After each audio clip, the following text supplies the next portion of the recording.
是王维莹。首先呢，在学习希伯来文的时候，我介绍2个网站。第一个网站呢，是我个人的希伯来文网站，您可以在这个网站里面看到我个人研经的许多介绍资料，甚至我个人的介绍都可以在这个网站看到。另外，初学希伯来文的人非常需要能够听圣经的发音，因此下面的这一个网站呢，这个网站是所有的旧约圣经，你点进去以后，它都会每一卷书，你点哪一卷，它就会用希伯来文把那一卷旧约圣经整卷念起来。所以这个网站也是非常重要，介绍大家的网站。接着我们就要用圣经希伯来文30课这个教材来介绍希伯来文的字母和发音。这个教材的第1页和第2页呢是一个总体的介绍，那这个介绍大家可以自己看。我们从第3页的这个字母开始学习。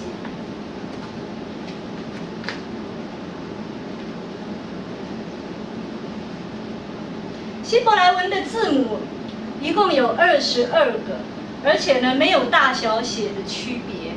那希伯来文的平常的写字的顺序呢，是从右边写到左边啊。希伯来文的每一个字母都是呈方块的形式，因此我们在学习希伯来文的时候，我们要假设是有一个好像看不见的一个方方的一个框框啊，然后我们这个字呢就写在它的中间啊。第一个字母，希伯来文的第一个字母是这样写哈，您看我的笔画，第一横是这样，然后第2横，第3横。好，这个字母呢，它有一个名称，但是我们现在初学的人，我们不教这个希伯来文字母的名称，因为教了这些字母的名称，往往会造成您反而还要多背一大堆的这些字母名称的单字，而且字母名称是有一个音的，这些音有时候也造成同学在学习发音的时候的一个障碍。比如说第一个字母，第一个字母是不发音的字母，这个字母很有意思，它的起源呢，其实你看这里好像2个角啊，这个就是早期呢，这个就是牛的2个角。因为这一个字母，它最早造字的源头就像一个牛的头，好，如果这是耳朵哈，古代的大公牛呢会有2只很大很大的角，好，然后呢，我不太会画牛啊，您就大概看看啊，如果这是牛，但画得很难看哈，那这2只大角，好，你看这个大角，你看我这样画下来哈。这就是像什么？你看这有点像英文字母的 A， 是不是？其实英文字母的 A 最早就是这样反过来的。当然也有人把这个牛说它可能是这样，好，这样一个牛头，好，那 A 就是这个样子，然后后面是牛的身体，好，因此希伯来文的第一个字母它是从那个大公牛的角。那古代在中东地区，大公牛是强有力的象征，因此这只大公牛都作为神的一个代表性的一个图征，所以他们就用这个字，一方面它是从牛的头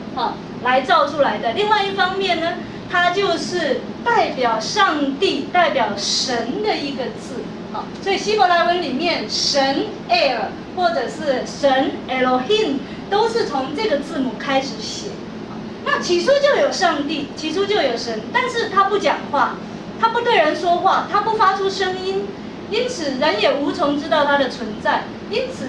这个字母呢，它是一个不发音的字母，它没有声音。那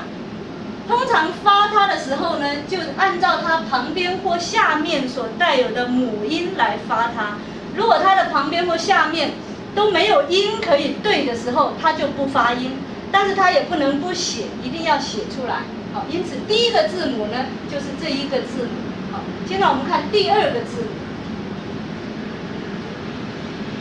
第2个字母呢，如果这个框框里面呢，它是这样，这样。你有没有看到第2个字母是不是有一点像一个嘴张开要讲话了啊？第2个字母，那这个字母它就有音了，不但有音，而且它有2种不同的发音。这个字母它的造型呢，是从一个房子造出来的，它的源头是一个房屋，一个房屋。那房屋在圣经里面，其实房屋的字源是象征的世界，表示世界的开始成型了。那世界的成型是上帝开始发出声音讲话开始，所以这个字开始有音，而且这个字是整本旧约希伯来文的第一个字 Bereshit 的 Be 就是这个字。那它的发音有2种，一种是它如果它的中间有带着一个点的时候，它发的音呢就是 b 的音，那如果它的中间是这样空空没有点的时候，它发的音是 b 的音，b 的音。有一些其他的文法课本呢，它会把这个音呢写成了 w， 但是您要小心，不要念成了 u 的音，因为这些课本其实它可能是从德文翻译过来的，在德文的这个像 w 的这个字呢，它其实是发 v 的音，这个 v 的音，